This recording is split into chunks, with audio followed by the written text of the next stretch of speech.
தளபதியோட சொல்லுக்கு இணங்க இன்னைக்கு வந்து எங்களுக்கு எல்லாருக்குமே ரொம்ப சந்தோஷமா இருக்கு. எங்களுக்கு எங்க லைஃப்லயே வந்து இன்னைக்கு ரொம்ப இனிய நாள். இந்த இனிய நாளை உருவாக்கிய தளபதிக்கு ஃபர்ஸ்ட் நன்றியை தெரிவிச்சுக்கிறோம் கும்மிடிப்பூண்டி தொகுதி சார்பா. எங்களுக்கு ரொம்ப சந்தோஷமா அந்த கொடியை பார்த்த உடனே இன்னும் சந்தோஷம் வந்து ரெட்டிப்பாயிடுச்சு. கொடியில நிறைய விஷயம் இருக்கு. நாங்கள் அதை வந்து பட்டி தொட்டி எல்லா இடத்துலையும் எல்லா கிராமத்துலேயும் எங்கள் கொடி பறக்கிற அளவுக்கு நாங்கள் வேலை செய்வோம். அதுக்கான எல்லா ஏற்பாடும் செய்து வச்சுருக்கோம் ஆல்ரெடி. அதை வந்து மக்கள் எங்கள் கொடியை தாவேக்கா கொடியை வந்து மக்கள் இடத்துல கொண்டு செல்வோம்.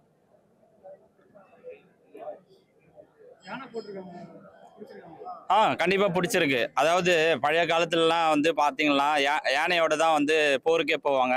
அதுதான் தளபதி எங்களுக்கு கொடுத்துருக்காரு. 26 நாங்கள் பெரிய போரை ஒன்று சந்திக்க போகிறோம். அந்த போரில் வந்து டிவிக்கே தான் வின் பண்ணோம். எங்கள் தளபதி தான் முதலமைச்சர் ஆவார். அந்த போருக்கு தான் ரெடி ஆகிட்டு இருக்கோம். கண்டிப்பாக வந்து போரில் வெற்றிப்படுவோம். எங்கள் கொடியை தளபதி எது கொடுத்தாலும் பெஸ்ட்டாக தான் கொடுப்பாரு. அதே போல் எங்கள் கொடியும் கொடுத்துருக்காரு. ரொம்ப சந்தோஷமாக இருக்குது. கண்டிப்பா வாய்ப்பு இருக்குது. நாங்க ஒரே தேர்தல் மக்கள் பணி நாங்க 25 வருஷமா செய்துட்டு இருக்கோம். அதனால வந்து இது தேர்தல்ன்ற போது முதல் தேர்தல் தான். ஆனா எங்களுக்கு மக்களுக்கான பணி வந்து நாங்க 25 வருஷமா செய்துட்டு இருக்கோம். அதுக்கான பலன் வந்து 26ல மக்கள் எங்களுக்கு கொடுப்பாங்க. எங்க தலைவரை வந்து அவங்க முதலமைச்சரா ஏத்துப்பாங்க. ஆமா கண்டிப்பா. அதாவது கும்மிடிப்பூண்டி தொகுதியில தான், அதாவது தமிழ்நாட்டிலேயே கும்மிடிப்பூண்டி தொகுதியில மட்டும்தான் நடமாடும் விலையில்லா விருந்துங்கன்றத BL ஹரின்ட்டு நீங்க நிறைய பார்த்துருப்பீங்க. அது நிறைய கேள்விப்பட்டிருப்பீங்க. ஸ்டார்ட் பண்ணாரு. அதை நாங்கள் தான் செயல்படுத்துகிறோம். தமிழ்நாட்டிலேயே ஃபர்ஸ்ட் விலையில்லா விருந்து, அதான் நடமாடும் விலையில்லா விருந்துக்கும் கும்மிடிப்பூண்டி தொகுதியில தான் செய்துட்டு இருக்கோம். நிறைய மக்கள் பணி சேரும். எங்க தொகுதியில வந்து பால் தளபதி விலை இல்லா ரொட்டி பால் முட்டை திட்டம், அதுக்கப்புறம் வந்து பயிலகம் எங்க தொகுதியில நிறைய ஒரு 3 பயிலகம் கிட்ட இருக்குது. இது போல மக்கள் பணி எந்த ஒரு பிரச்சனைனாலும் ஃபர்ஸ்ட் வந்து நாங்க மக்கள் இயக்கமா இருக்கும்போது முன்னாடி போய் நிற்போம். இப்போ எங்க கட்சி சார்பா போய் முன்னாடி நிற்போம். எந்த ஒரு மக்கள் பணியும் நாங்க செய்துட்டே தான் இருக்கோம்.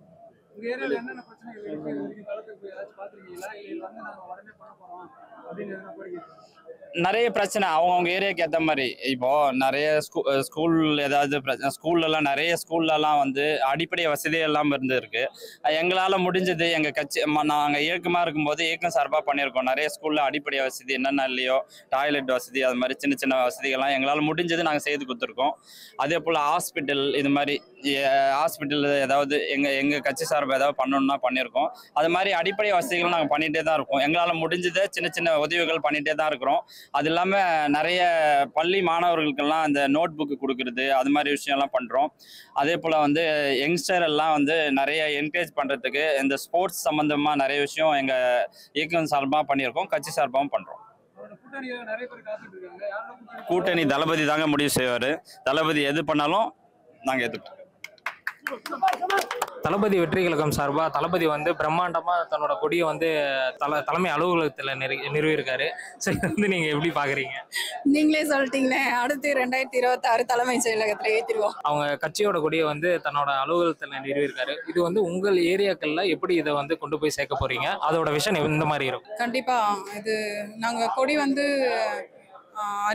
அறிவிப்பாங்க, எப்போ அறிவிப்பாங்கன்ட்டு எதிர்பார்ப்போட தான் இருந்தோம். இப்போ நாங்கள் நினச்ச மாதிரியே சீக்கிரமே அறிவிச்சிட்டாங்க. இதுக்கப்புறம் எங்களுக்கான வேலையை நாங்கள் ஆரம்பிச்சிடுவோம். இப்போ மக்கள் இயக்கம் வந்து நிறைய நலத்திட்ட உதவிகள்லாம் செஞ்சுட்டு இருக்கு. இப்போ இது வந்து கட்சியா தளபதி வெற்றி கழகமா மாறிய பிறகு உங்களோட படிக்கட்டு வந்து எந்த அளவுக்கு உயர்ந்திருக்கு உங்களோட தொகுதிகள்? எங்களுக்கு கட்சின்றது ஒரு கவசம் தான்.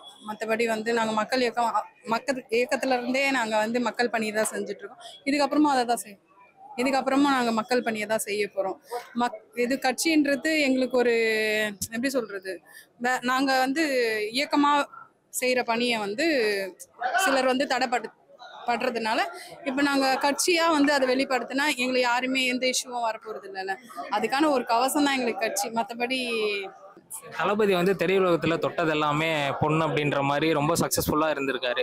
ஸோ அரசியலுக்கு வந்து இறங்கியிருக்காரு. 2026ல் போட்டியிட போகிறதா அறிவிச்சிருக்காரு. ஸோ 2026லேயே முதல் முயற்சியிலேயே அவர் முதல்வர் ஆகார்.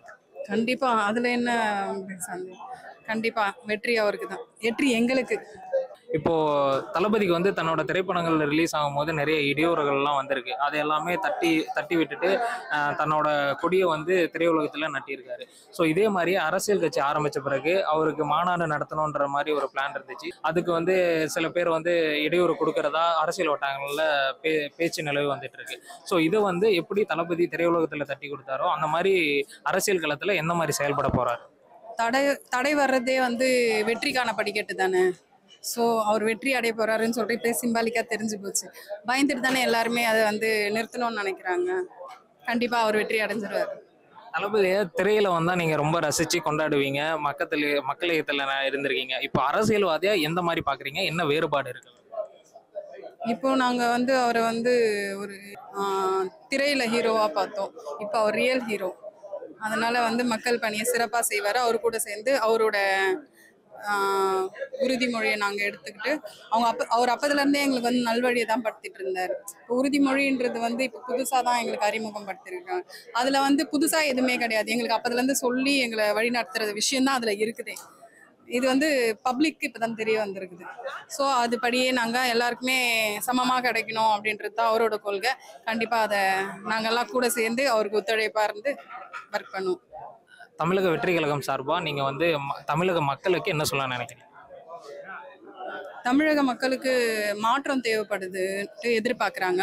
கண்டிப்பா ஒரு புதிய பெரிய பெரிய லெவலான மாற்றம் கொண்டு வருவார் எங்க தளபதி. கட்சியோட கொடியை அறிவிச்சிருக்காரு. கட்சியோட கொடி எப்படி இருக்கு, நீங்க இதை எப்படி பாக்குறீங்க? தளபதியோட வந்து இப்போ நம்ம தமிழக வெற்றி கழக தளபதியோட வந்து இப்போ வந்து நமக்கு கட்சி கொடியை வந்து அறிவிச்சிருக்காரு.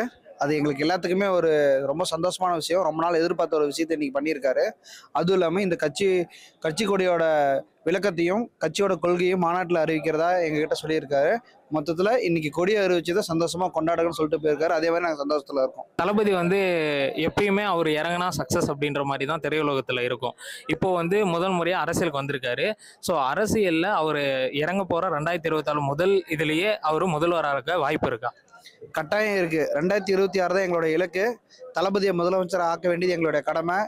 இந்த கட்சி கொடியை சக ஊழியருக்கும் சக மக்களுக்கும் கொண்டு போய் சேர்க்கறது எங்களுடைய கடமையை நாங்கள் செய்ய போகிறோம். எங்களுக்கு வந்து பார்த்தீங்கன்னா எங்கள் கழகத்தை மூலியமாக வந்து பார்த்துக்கிட்டிங்கன்னா இப்போது தலைவரோட படம் ரிலீஸ் ஆக போகுது. அது மூலியமாகவும் எங்கள் ஏரியாவில் ஆல்ரெடி இருக்கிற தமிழக வெற்றி கழக தொண்டர்கள் எல்லாருமே செயல்பட்டு இருக்காங்க. அது மூலியமாகவும் மக்களுக்கு எல்லாத்தையும் இந்த கொடியை நாங்கள் வந்து அறிமுகப்படுத்த போகிறோம். அடுத்து தளபதியோட அனைத்து நல்ல செயலையும் நாங்கள் செயல்படுத்த போகிறோம். இவ்வளோ நாள் நமக்காக இருந்தது போதும், இனிமேல் மக்களுக்காக இருக்கணும்னு தளபதி சொல்லியிருக்காரு. அதை நாங்கள் அவரை சொல்லுக்கிடங்க நாங்கள் எல்லாமே செயல்பட போகிறோம். நீங்க மண்டலத்தில் இருக்கும்போது செய்த உதவியை இப்போ தொண்டர்களாகி எந்த அளவுக்கு அதிகப்படுத்தியிருக்கு உணவகம். ஸோ இந்த மாதிரியான நிறைய இதெல்லாம் இருக்கு. ஸோ இது வந்து கட்சியை ஆரம்பிச்ச பிறகு இதோட படிகள் வந்து எப்படி உயரப்போகுது? நாங்கள் மக்களுக்குமா நலத்திட்ட உதவிகள் பண்ணியிருக்கோம். இப்போ தமிழக வெற்றி கழகம் ஆரம்பிச்சதுக்கப்புறம் பார்த்தீங்கன்னா நாங்கள் இந்த பால் திட்டம், பால் ரொட்டி முட்டை திட்டம், அப்புறம் விலையில விருந்தகம், அப்புறமேட்டு பார்த்துக்கிட்டிங்கன்னா இந்த பயிலகம், இதெல்லாம் வந்து எங்கள் ஏரியாலேயே எங்கள் இடத்துலையும் நாங்கள் பண்ணிக்கிட்டு இருக்கோம். இது மாதிரி எல்லா மாவட்டத்திலும் எல்லா இடத்துலையும் நடந்துகிட்டு இருக்கு. இது எல்லாமே மக்களுக்காக ஒரு நல்ல ஒரு சேவையாக தான் நாங்கள் பண்ணிக்கிட்டு இருக்கோம். இவ்வளோ நாள் மக்கள் இயக்கமாக இருந்தோம். இப்போ தமிழக வெற்றி கழகமாக நாங்கள் கழக தோழர்களை வந்து ஒன்று சேர்ந்து மக்களுக்கு செயல்படுறதுக்காக நாங்கள் தயாராகிட்டு இருக்கோம். நிறைய இடத்துல விரிவுபடுத்துறதுக்கான முயற்சிகளை நாங்கள் மேற்கொள்வோம். அரசியல் களத்துல எந்த அளவுக்கு வீரியத்துடன் செயல்படுவாரு தளபதி? கண்டிப்பாக எல்லா விஷயத்திலையும் போல்டாக தைரியமாக இறங்குவார். அவருக்கு பக்கபலமாக நாங்கள் தொண்டர்களாக நாங்கள் இருக்கோம். எல்லாமே எங்களுக்கு சக்ஸஸ் தான். எவ்வளோ எதிர்ப்புகள் வந்தாலும் தமிழக வெற்றி கழகம் ஜெயிக்கிறது உறுதி. அது எந்த மாற்றமும் கிடையாது. நீங்க தளபதி வெற்றி கழகத்தின் தொண்டர்களா நீங்க மக்களுக்கு, தமிழக மக்களுக்கு என்ன சொல்ல நினைக்கிறீங்க? தமிழகத்துக்கு மாற்றவர்னு இவ்வளோ நாள் எல்லாருமே வாய் வார்த்தையை சொல்லிட்டு இருந்தோம். இது ஒரு வாய்ப்பு. இந்த வாய்ப்பை மக்களும் பயன்படுத்திக்கணும், தொண்டர்களாகி நாங்களும் பயன்படுத்திக்கணும். தளபதியும் நம்ம தமிழக மக்களுக்கு ஒரு நல்லது செய்யணும் அப்படிங்கிறது எங்களுடைய கருத்து.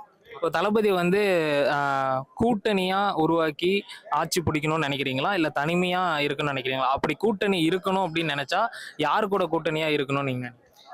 இந்த கூட்டணி சம்மந்தப்பட்டது தலைவரோட கருத்து. தளபதி எவ்வளியோ அவ்வளியில் நாங்கள் எல்லாமே செயல்பட இருக்கோம்.